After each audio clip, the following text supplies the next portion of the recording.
Hey friends, welcome to another Cascade Crochet video. Today I want to have a chat to you about when you're thinking about turning your hobby into a job, whether that's a full-time job or a side hustle, or you're thinking about taking on commissions, so monetizing your hobby in any way. So first of all, it's a really tricky thing because your hobby is obviously something that you do to de-stress or to like make gifts for people. So it's how you express your creativity, how you express your love for your friends and family. And changing from basically going at your own pace to now sort of having to work on deadlines, sort of setting yourself goals for, designing patterns and wanting to get them out by certain dates or taking a certain amount of time, it's a little overwhelming. It's at the start. I'm not gonna lie. So when I first started the process of turning my hobby into a job, I was still working at the time. So this was before I had my first, I guess, really bad FND situation. So I was quite functional. I'd had a lower back injury, so I was just dealing with back pain, and I was like, yep, things are fine. Like my cognition skills were fine, everything was good. So what I did was took on a commission for a blanket for a friend of mine, and because she knew the amount of work that would need to go into it, she insisted that she commission me to make it. So that was a massive undertaking. So it was an 8x4 cotton, so very, very fine cotton, and a queen size blanket. Now, when I tell you that I had no idea the amount of work that would go into that, that was an absolute understatement. Something of that size, I think it ended up taking me maybe 4 months, maybe a little longer, which I didn't expect because normally I crochet very fast. And the pattern was a pattern that I knew well, so it was a virus blanket.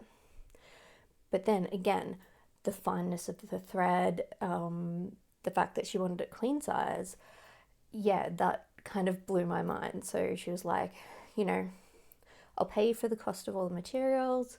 Whatever your cost of the materials is, we'll times that by 3. And then, like, are you happy with that? And I was just like, yeah, that sounds great. Because that's another thing you need to think about. How much are you going to charge? So based on that and based on that experience, I've found that cost of materials times that by 3. So they pay for the materials and then you do 3 times the cost of that. Works out pretty well for a large project. If it's a smaller project, so say a shawl or something, I'll just be like materials and then just double that. So it's basically materials plus materials. And the rule is that I get to keep anything left over, which is not normally the case of anything left over. But, that's kind of the going little side perk that you get. And that's something that you need to decide if that's what you want to do. Because normally your clients probably won't have any use for that yarn. So they may consider that like a tip for you. But that is something that you should discuss with your clients when you take on a commission. And I do recommend, if you're planning on, converting your hobby into something like some paid work, that you start by taking on commissions. Because the main reason for that is that it helps you work towards a deadline. So based on the experience of that blanket, now when I take on commissions, because I still do take on commissions currently, I have a much better understanding of how long it's actually going to take me. I kind of have a list of materials that I won't work with if it's going to be like a large commission. So when people are wanting blankets now, I'm like, okay, then it's not a cotton blanket. It's not going to be lightweight. It's going to be like a,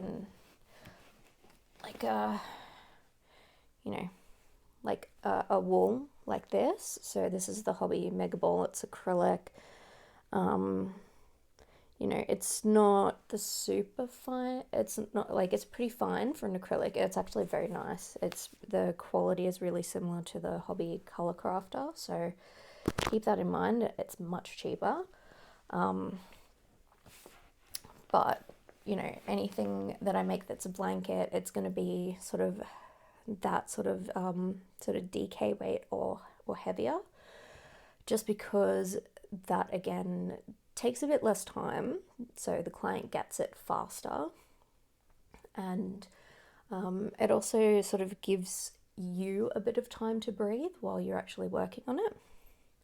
Anyway, so my suggestion is, if you're wanting to change your hobby into a paid activity, to start by taking on a few commissions.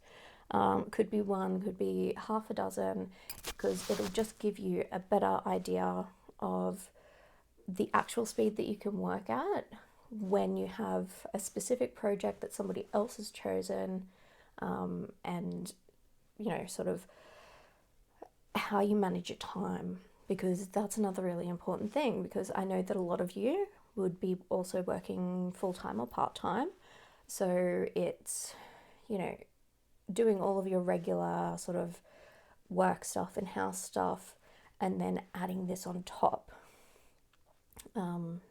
So because I was still working, as I said, then when I had my first seizure with the FND, that completely took me out of commission. So I couldn't work. I still can't work. I'm not well enough to work.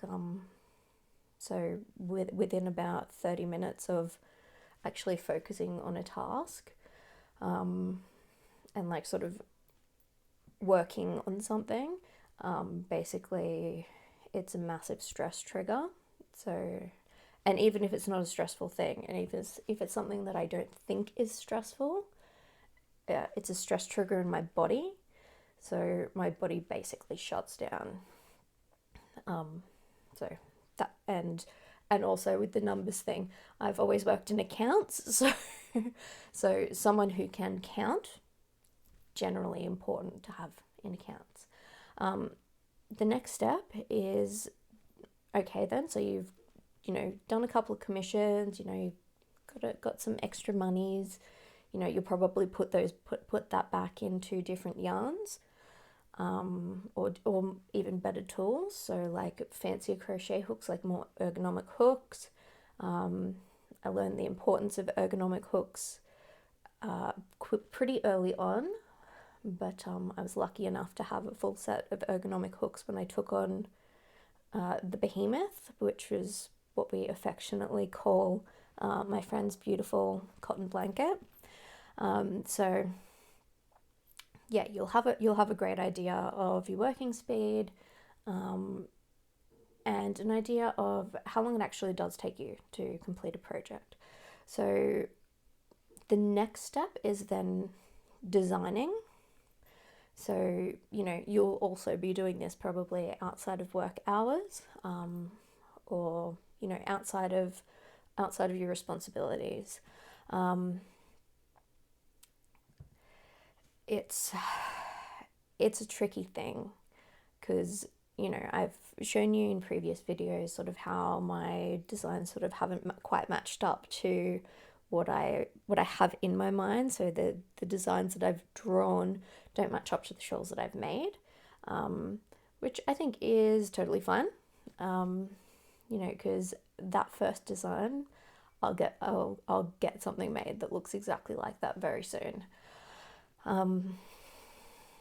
So designing again is a whole different beast from a commission. Basically because you don't have any of the answers. So you're starting with kind of a blank slate. So you get your idea and you start to work on it, and you're going back and forth and frogging and this and that, and you'd be quite surprised at the amount of hours that you'll put into a design, even a shawl. So you might be able to bust out a shawl in, let's say, 5 to 10 hours. I think that's sort of, if you're a fast crocheter. If that's like way ahead of your speed, don't feel bad, because I can't match the time that I used to sort of crochet anymore. So I used to be able to bust out a shawl in about 5 hours, sort of like 1,000 meters of yarn busted out, cool, done, onto the next thing. I can't do that anymore. My motor skills just aren't up to it, so I'm back to nice and slow, so slow and steady. So basically, you're sort of going to be doing this process of trial and error, and cool, okay, you finish your pattern, you run through it for mistakes. Then there's things like pattern testing. It's like, get your friends to pattern test if you can, because they'll provide you with valuable information. And then writing out your pattern. Don't worry, I'm going to go through these steps in further videos. So, if you're just like, I don't know how to do that, that's okay. I will help you out with these. Writing out your pattern, how to self-publish. There's there's a lot of time-consuming steps involved in this process. So then, okay, so the fantastic day comes, you publish your first pattern, you do social media marketing, which I will talk you through it. So it's okay. So don't stress about sort of going, how do I do that? I'll tell you. It's all good. I've got you. So you go through all this process, and then 20 people might buy your pattern. That's it. And it's like, okay then, 20 people bought my pattern. I've spent like 100 hours, maybe more, through the entire process. So you kind of have to think, okay, so what's the next step? Well, the next step is designing the next item, because to actually turn your hobby into a full-time job, you basically have to think about all of your costs of living, and then how you're actually going to support that through your hobby. So you need to have a lot of patterns published. You need to have commissions going. You need to have potentially other little side things. So I do like TikTok live sessions. I'm debating doing Twitch crochet alongs, which I think I will do in in the future. So maybe even start it up this month. It is January 1st. So I'll be looking at doing those kind of things. And that'll probably be in the evening Australian time. So, because I do have some friends who are all around the country who, can tune in after work. So that's a sort of thing that I'll be looking at doing. Because just publishing patterns is literally just one part of it, one part of turning your hobby into a job. Part of the reason why I make these videos on YouTube, showing people everything that it takes to actually get a bit of success. Because then you can look at, eventually, you can look at pairing with like a yarn brand if you want to, and sort of doing affiliate links and then things like that. And like they might get you to say, hey, can you design this pattern for us, and we'll give you a cut of the pattern when each person pays for it, which can be amazing. So there are a lot of things that you really do need to consider before you can turn your hobby into a job. So if you're happy for it just to be a side hustle, then that's awesome. I would say, do commissions, start off small and work your way up, just so that you know how to manage your time. And I will have a bit of a chat in another video about sort of time management. That's going to sort of be in my video about avoiding burnout and conserving energy, because time management is a huge thing in that sort of space. But yeah, so I hope I've given you a lot of things to consider if you're thinking about sort of monetizing your hobby, because once you start monetizing it, it does become a job. So you need to be sure that by making your hobby a job, you don't lose your love for it. And I know that it can be hard. That's why I suggested, getting another sort of short-term hobby, just until you can find that balance between, okay, this is my job, and it's like, but it's something that I like, that I used to do when I came home to de-stress. And then so you can kind of shut that part of your brain off and be like, okay, then I'm still doing the same thing, but this is something I'm making for myself, or I'm making as a gift, or things like that. So yeah, I hope I've given you a few things to think about. I don't want to discourage anyone from chasing that dream of making a hobby into a job, or making it into a side hustle, or just making a little bit of money on the side from it. Because honestly, with the FND, which has sort of forced me out of traditional work, having crochet has been an absolute lifesaver. And doing these side commissions, publishing my patterns, it's sort of given me a little bit of income as well, so that I don't feel I guess completely dependent on my husband, who has been an absolute saint and continues to be an absolute saint. So it can be the difference between paying for all of the medications for the month, or paying for rent for a week. It's all very much up to you what you want to do with it. But yeah, honestly, turning this hobby into a job for me has been incredibly cathartic. It has been just a wonderful way for me to express my creativity, and to kind of feel like there's some normalcy in my life.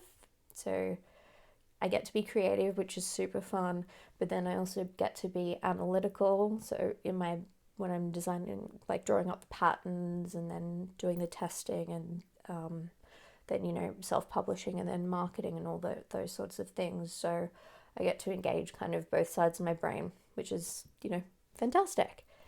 Anyway, that's me rambling on for almost 20 minutes. So lipstick of the day. We have this, it's a beautiful mauve. So it is a Kat Von D color. It's one of the Stay On Forever lipsticks. It's called K-Dub. And so this one here. Love her makeup, but I think she's a weirdo. But honestly, these are the best Stay On lipsticks I've ever come across. Anyway, that's enough from me.